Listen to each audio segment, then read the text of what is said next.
My platoon had been in the American Banshee for 2 weeks before it suffered its first major incident.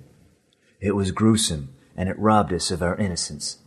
But it was only the beginning of something stranger and deeper. We'd come through the Turing Gate at Brookhaven with the rest of the 3rd Brigade, 1st Armored Division, 2nd Battalion, as part of the ongoing operation to bring peace and reconciliation to that particular version of America's history. 17 PFCs and Spec 4s, and me, their commanding officer. We were all kids. I was the oldest, and I'd just turned 24. Most of us hadn't been through the mirror before, and it put the zap on our heads. This was America, but it wasn't our version of America. New York, but not our version of New York. There were buildings I recognized from my visits to the city back in the Reel. The Chrysler Building, the Empire State, St. Patrick's Cathedral. Yellow taxis jostled on the streets, manholes vented plumes of steam, and Central Park was right where it should have been, although it had been stripped of trees by people desperate for firewood in the last days of the war, and there was a refugee camp sprawled across Sheep Meadow. But although the Statue of Liberty stood out in the Hudson, she was holding up a sword instead of a torch. The sword was 100 feet long and forged out of stainless steel that shone like a cold flame. The skyline was different, too. Lower.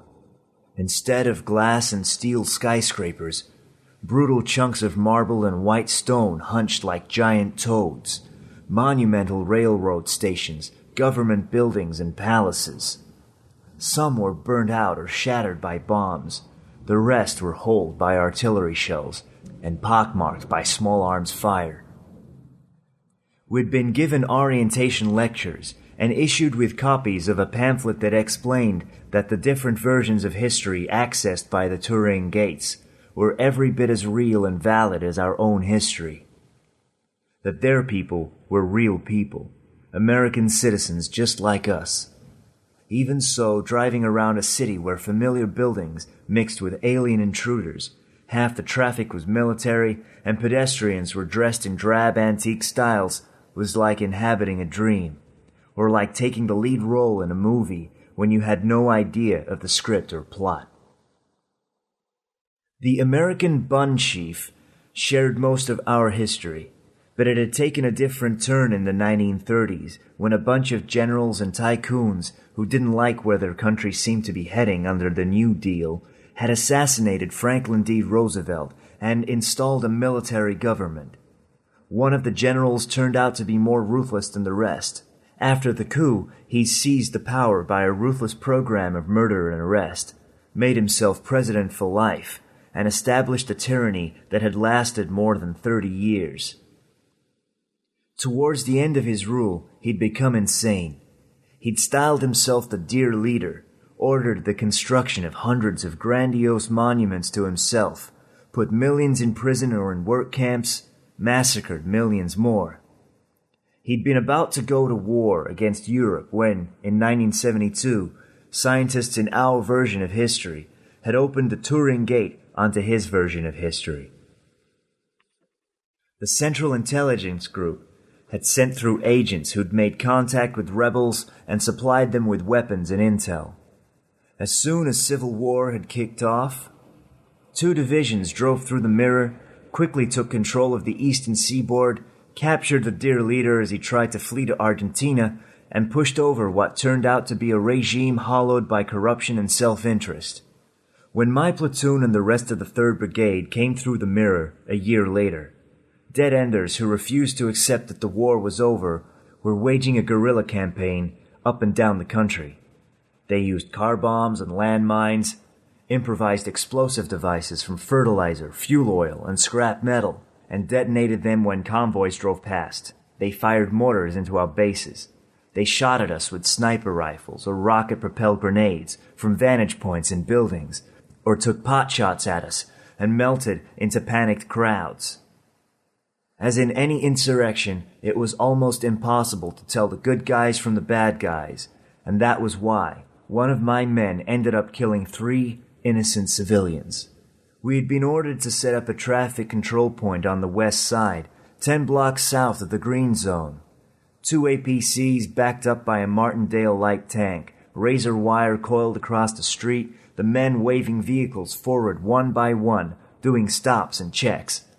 The traffic was bunched up and jumpy, simmering in 100-degree heat so humid you could have wrung water out of the air, and we were all jumpy too.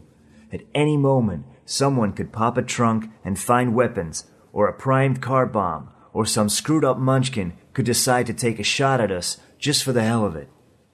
So when a taxi lurched forward after it was directed to an inspection point, accelerating crazily, scattering men, Bobby Sturgis behind the .50 caliber machine gun on top of one of the APCs made a split-second decision and put 200 rounds into the taxi in less than a minute, punching holes in the hood, exploding the tires, shattering the windshield, shredding the driver and his 2 passengers, a man and his 70-year-old mother. Sudden silence as the taxi rolled to a stop, engine dead, blood leaking from its door sills, blood and human meat spattered all over the interior. That evening, Tommy McAfee said, "If these fucking munchkins learned to drive, this shit wouldn't happen." Munchkins. That's what we call the locals. New York City, the American Bun Chief's version of New York City, was Oz. The Green Zone in Oz, built up around a palace that before the Revolution had been owned by one of the Dear Leader's sons, that was the Emerald City. Like many of the men, Tommy McAfee had trouble accepting that the people on this side of the mirror were as real as the people back home. Couldn't believe that Americans could have brought themselves so low. He treated them with rough contempt, made endless jokes about them. He had a quick, sharp wit, knew how to time a punchline and cap someone else's joke with a zinger of his own. Was gaining a solid reputation as the platoon's joker.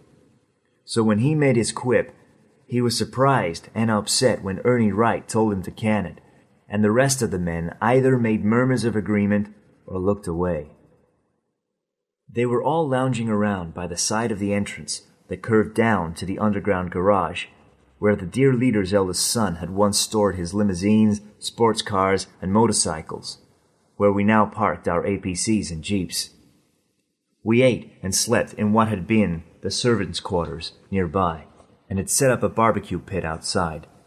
Folding chairs, a basketball hoop, a table tennis set liberated from somewhere in the palace. Tommy McAfee was sitting on a case of oil cans, a rangy kid with rusty hair, cropped short, a tattoo of a boxing leprechaun on his right bicep, looking at Ernie Wright and saying, "Jesus, you think I was the one who shot that fucking taxi to death?" Ernie Wright was the biggest man in the platoon, but he could move quickly. He stepped up to Tommy McAfee and grabbed the front of his fatigues and pulled him to his feet in a single fluid motion and asked him, their faces inches apart, "Any more smart remarks about what went down?" "I can't think of any." Wright set McAfee down and patted him on the shoulder. But that wasn't the end of it. Later on that evening, they got into a fistfight. It was supposedly over who should have the last steak, but it was really about McAfee trying to regain some face after Wright had shamed him. McAfee could box, but Wright was stronger and heavier, and after some sparring, he knocked McAfee on his ass with a solid punch. McAfee got up and came back at Wright, but was knocked down again, and this time he stayed down. Sprawled flat on his back on the floodlit concrete under the basketball hoop, breathing hard, his nose and mouth bloody, one eye swelled shut. After a while, he got up and went to the ice chest and washed his face with a handful of ice chips. I didn't think much of it at the time. We'd all been on edge after the shooting, and the fistfight seemed to have dissipated much of the tension. And besides, I was more concerned about Bobby Sturgis. He was a gentle kid, barely 18, sick to his soul over what he'd done. When I told him that he wouldn't get any blame when I wrote up the incident, that I accepted full responsibility because it happened under my command, he'd given me a haunted look and said, "Doesn't make it right, Lieutenant. They're Americans just like us. Americans shouldn't be killing Americans." I agree, but some of them are trying to kill us, which is why you did the right thing. "Maybe it was the right thing to do," Bobby Sturgis said, "but that doesn't make it right." I put in a request to pull him off the line for a few days R&R, but it was kicked back immediately. There was sand in the gears of the mission. We couldn't spare any men. I took him off the 50 cal, but he had to ride out with us on patrol the next day, and the day after that. We manned checkpoints. We escorted convoys of supplies to hospitals and aid stations. We escorted a convoy of construction material to a power station that had been badly damaged during the war. Jackhammers were pounding all over the city. Cranes were swinging to and fro, and scaffolding was springing up like kudzu as the Munchkins patched and repaired and rebuilt, as if tearing down one movie set and erecting another in its place. I noticed that Ernie Wright did his best to keep behind Tommy McAfee during foot patrols, and guessed what he was thinking. Tommy McAfee might want to even things out after his beating. We were all carrying guns, and it wasn't unknown for a soldier with a beef to put a round or two into their rival's back in the middle of a firefight. But Tommy McAfee seemed to have forgotten the incident, and although the Dead Enders was staging hit-and-run raids in Texas and parts of the Midwest, and Washington, D.C. was paralyzed by a spate of car bombings, New York was pretty quiet. It was August, hot and sunny. I remember one day we were parked up near a playground, and Dave Brahma and Leroy Moss started handing out candy bars and cans of soft drink to the kids. Two men in flak jackets and helmets, M16 slung over their shoulders, up to their waists, in a crowd of happy children. Another time, Todd Cooper was checking IDs at a control point, and a man started shaking his hand and wouldn't let go. This old man in a dusty suit and battered fedora, pumping Todd Cooper's hand and thanking him for being there, tears rolling down his cheeks.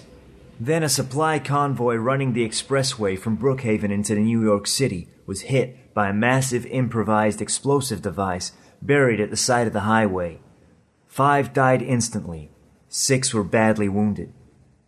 That night, my platoon took part in a raid on an apartment building in Brooklyn. According to an informer, the Dead Enders who had planted the IED were storing weapons and explosives there. It kicked off at 2 in the morning. A PSYOPS vehicle blasted out a message telling everyone to leave their doors open and wait with their hands on their heads for questioning. 2 Cherokee helicopters beat above the building's flat roof, lighting up the front with searchlights. A squad of explosive specialists hit the basement first, and then everyone else went in. My platoon had been assigned the top 2 floors. I was determined to do things by the book. I told the men to knock first and break down doors only if they had to keep their fingers off the trigger and treat everyone with respect. Even so, it was a pretty brutal business. We'd storm in, grab the man in the house and throw him down, pacify the rest of the family, and interrogate the man in front of them, asked him if he owned a weapon or had any insurgent propaganda, if he was involved in insurgent activity in any way. Then we'd rip up the place, pulling out drawers and tossing the contents, ripping through closets, looking through anything that could be used as a weapon. The people were mostly passive, but we'd been told to expect trouble, and we had no idea what we might find or if the situation might suddenly turn ugly. Despite my orders, there was quite a bit of roughhousing and horseplay to relieve the tension, shouts and screams, the smash of glass and crockery. A frat house party with half the participants armed to the teeth and the possibility of sudden death hanging in the air. I was going from apartment to apartment, trying to curb the excesses, when Ted Brahma came up and told me that something weird was going down, smiling his gentle stone smile, saying, "You have to see this, Lieutenant. It'll blow your mind. Truly." I followed him downstairs to a single-room apartment with bookshelves along one wall, posters above the couch, books in piles on the floor. It was very hot. A standard lamp had been knocked over and threw huge shadows everywhere. Searchlights pried through the blinds at the window. The whippy flutter of the helicopters matched my racing heartbeat. Todd Cooper and Tommy McAfee stood behind a man kneeling on the bare boards with his wrists plastic-cuffed. Ernie Wright stood in front of him, studying an ID card. Tell me what you think, Lieutenant, Tommy McAfee said, and jerked up the prisoner's head by his hair. Is he on the list? Take a real good look, Tommy McAfee said. Both he and Todd Cooper were lit up, grinning. His eyes, the color of his hair. You don't see it? Show the lieutenant the ID, Todd Cooper said. Ernie Wright handed the card to me. He had a baffled, dazed expression, as if he'd run full tilt into an invisible wall. You see it? Tommy McAfee said, as I studied it. You see it now? The name under the black and white photo card was Ernest C. Wright. Tommy McAfee's grin widened when he saw my reaction. I reckon we found ourselves Ernie's double. Bullshit, Ernie Wright said. He's nothing like me. He doesn't even have the same date of birth. Oh, yeah? And how come he just told us he was born in the same dipshit town as you? His parents are the same names as your parents. He has your name. And he has your eyes, too. Tommy McAfee said, jerking the prisoner's head up again. It was true. The prisoner's eyes were the same sharp blue as Ernie Wright's, and his hair was the same dirty blonde. But otherwise, he didn't look much like Ernie Wright at all. He was shy about 50 pounds. His face was leaner and paler, and he had a mustache. He's your doppelganger, dude, Ted Brahma said. Your dark half. I asked if they found any explosives or weapons. There isn't anything to find, Ernie Wright said. Ain't that sweet, McAfee said. Ernie is in love with his own self. Brahma asked the prisoner why he had all these books. I'm a teaching assistant at Brooklyn University, the man said. His voice was lighter than Ernie Wright's. Yeah, what do you teach? McAfee said. American literature. Ernie Wright shook his head. If you're a teacher, I guess you're a party member, McAfee said, grinning at me. This guy is guilty of something, Lieutenant. I can smell it. There were 50 million party members, the man said, including everyone who worked at every university and high school. It was the law. All these books, McAfee said. I bet we could find something subversive. What do you say, Lieutenant? Shall we take him in? I thought this was more about the beef Tommy McAfee had with Ernie Wright than about uncovering a potential suspect. I pulled my knife, cut the plastic cuffs that bound the man's wrists, and looked straight into McAfee's grin and asked him if he had a problem. No one said anything. The man knelt on the floor, rubbing his wrists, carefully not making eye contact with anyone. Move on, I said. Everyone. Right now. Ernie Wright was staring at the man.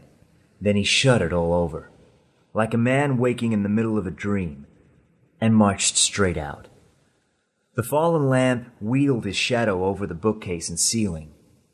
As McAfee, Cooper, and Brahma trooped after him, I remember that I was still holding the man's ID card. Sorry, I said, and dropped the card in front of him and bolted from the apartment, thoroughly spooked by the situation. The men ragged Ernie Wright about his alleged double, or doppelganger, on the ride back to Emerald City. Most of it was good nature, but he turtled up, hunched in the back of the APC in a glowering silence that he broke only once, when Tommy McAfee told him that something must have gone badly wrong with his life, seeing as he'd ended up in the shit while his doppelganger had a good job and education. That's the point, Ernie Wright said. That guy, he isn't anything like me. So can you shit, McAfee? It ain't right. It ain't even funny. After a silence, Ted Brahma said in his doper's drawl, Know what they say about your doppelganger? That it's just like you in every way, but it doesn't have a soul. And it knows that and wants one real bad. So if you ever meet it, it's like meeting a vampire, hungry for, like, your exact blood type. One look, it can suck the soul right out of you. Turn you into what it was, make itself into you. There is something to that, Leroy Moss said. He was at the wheel of the APC, inclining his head so the men in the back could hear him over the roar of the engine. Everyone agrees there can be no miraculous multiplication of souls. If there are two people the same, one in the real, one in some other history, there can be but the one soul. And you can't divide a soul either. So only one person can be in possession of it. You ask me, all the Munchkins lack souls, Todd Cooper said. They're all ghosts. It was a common belief. The Munchkins were spooks, unreal. And because they were unreal, it didn't matter what you did to them. That's what doppelganger means, Ted Brahma said. It's German for ghost double. They say it's okay to fuck your doppelganger, Todd Cooper said. Really? It's like jacking off, only, double the fun. Yeah, but the only problem is you have to waste him right afterward, Tommy McAfee said. Otherwise, he'll waste you. Most of the men laughed. Ted Brahma said, Must have been pretty intense, Ernie. Meeting your own ghost back there? Ernie Wright didn't reply. I turned around and told the men to knock it off. But Tommy McAfee had to have the last word. The big question is, which is the ghost and which is the man? You'd think about that, Ernie.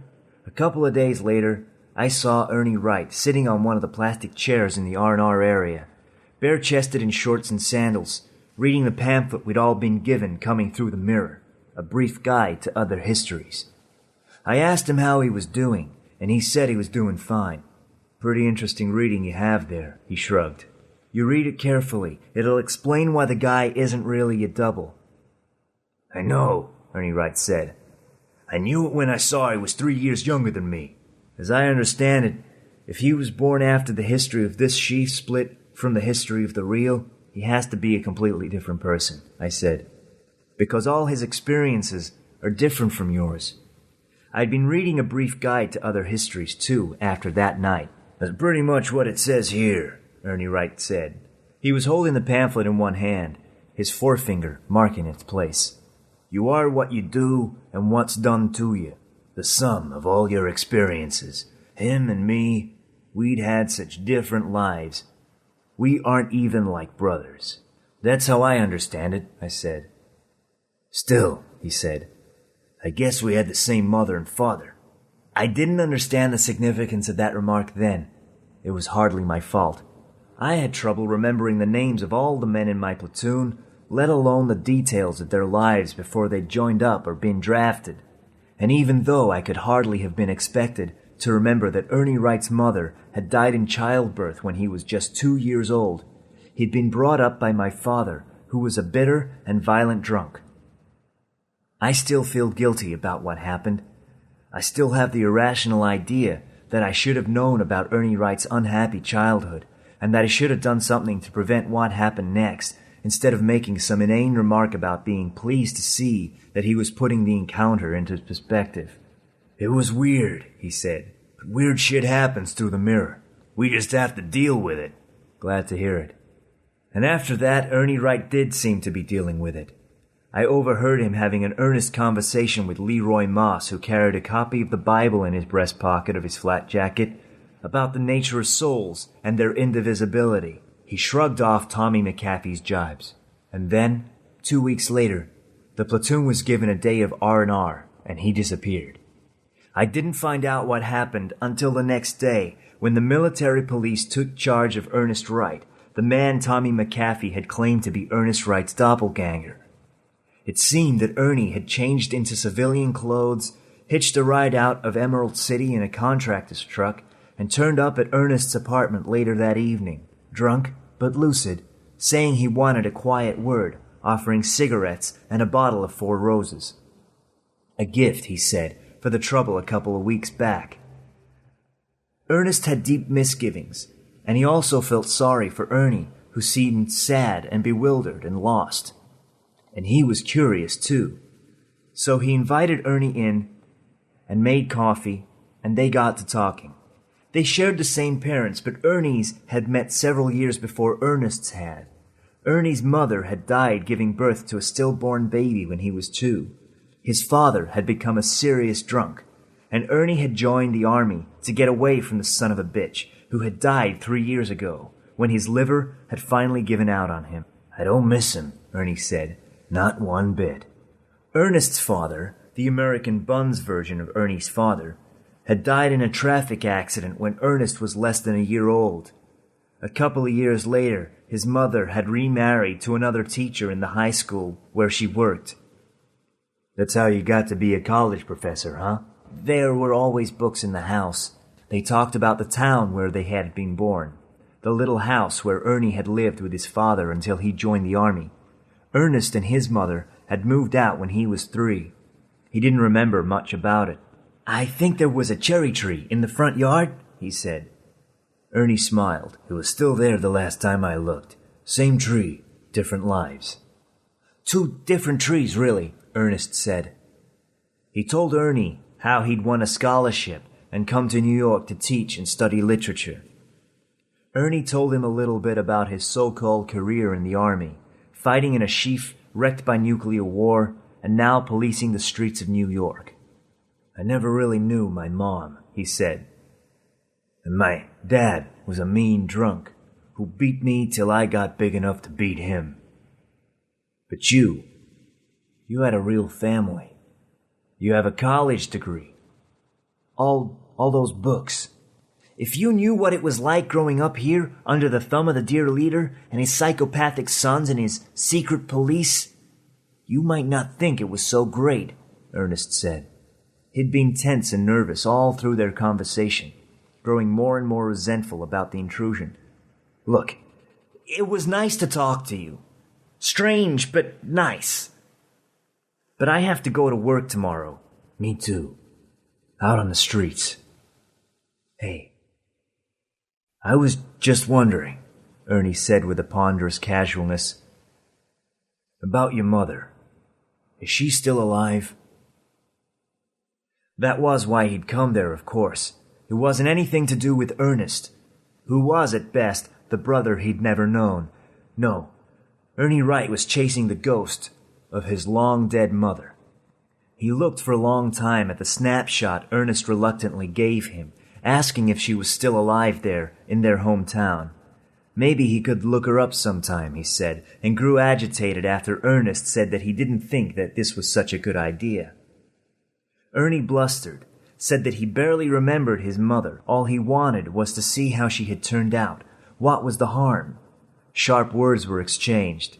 Ernie started to paw through the papers on the table Ernest used as a desk, drew his pistol when Ernest asked him to stop.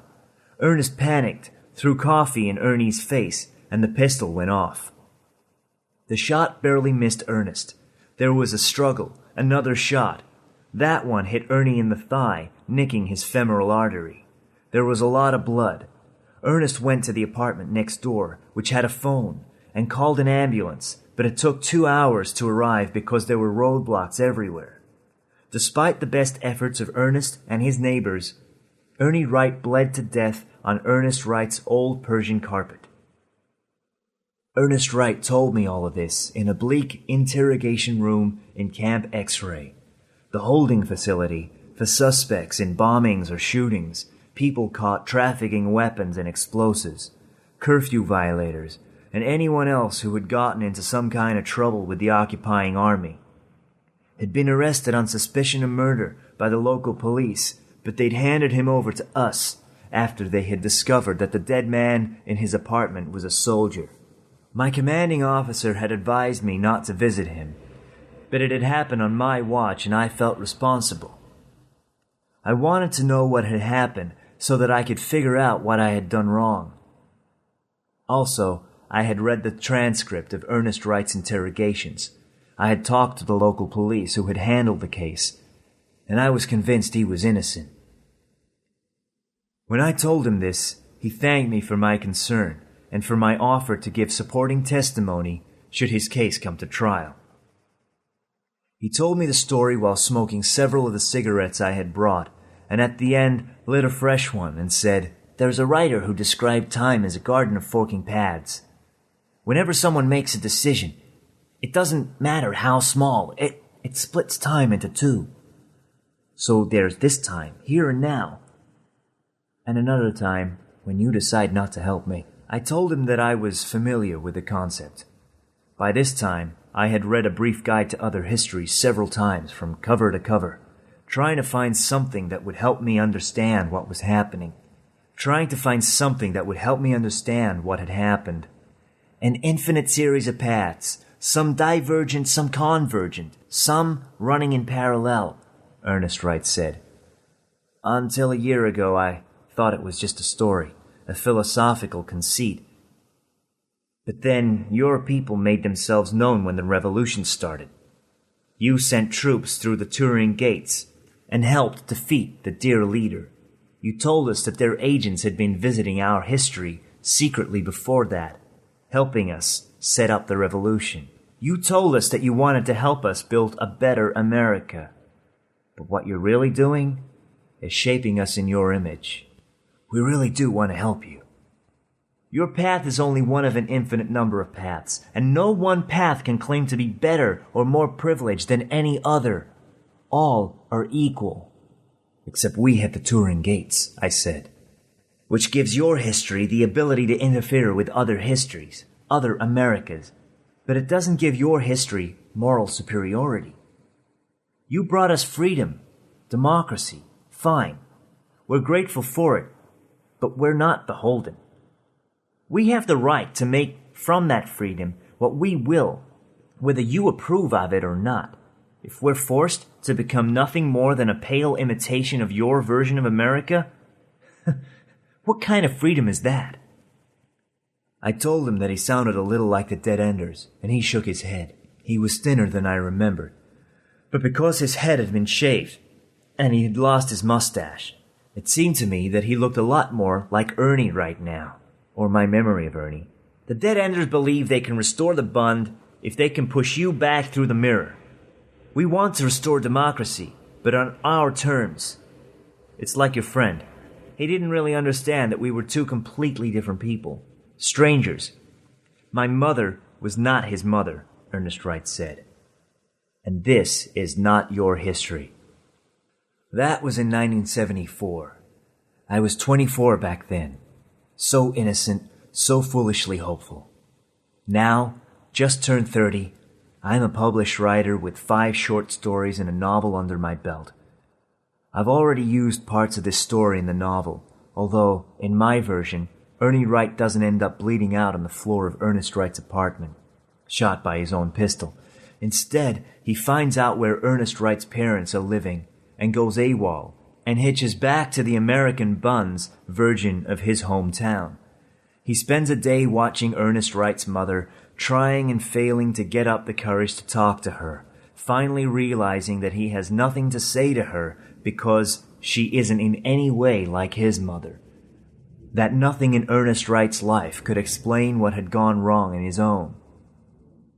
Although this version worked well enough within the frame of the novel, although it was true to Ernie Wright's need to understand and reach a reconciliation with his own history, although it clarified real events and gave them a neat ending, it was a contrivance.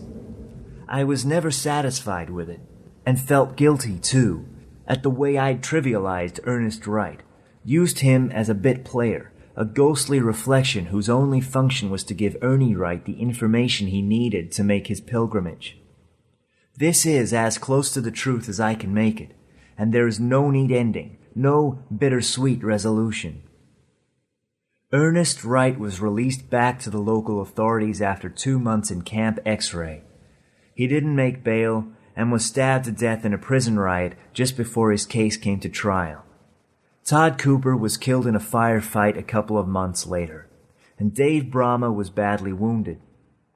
The same day, Bobby Sturgis injected his foot with a syringe of morphine and shot off his big toe, $1 million wound that was his ticket back to the real. I wrote it up as an accident. The kid had never gotten over shooting up that car. Then Leroy Moss was killed when a rocket-propelled grenade hit his APC. I was sitting next to him and spent 2 months in hospital while doctors worked to save my leg, and shrapnel, some of it bone fragments from Leroy Moss, surfaced in different parts of my body. Some of it is still there.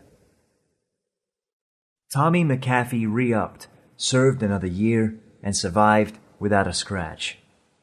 After my novel was published, he phoned me later one night. He was drunk and wanted to talk about old times.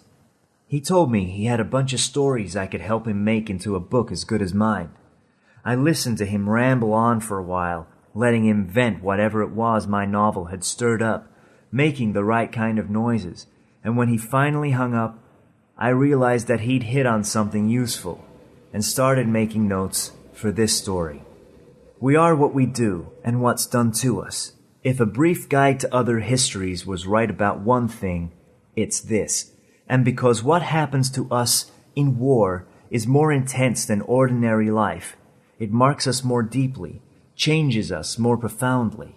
Every soldier who comes back from war is haunted by the ghosts of the comrades who didn't make it, the people he killed or saw killed, by the things he did and the things he should have done.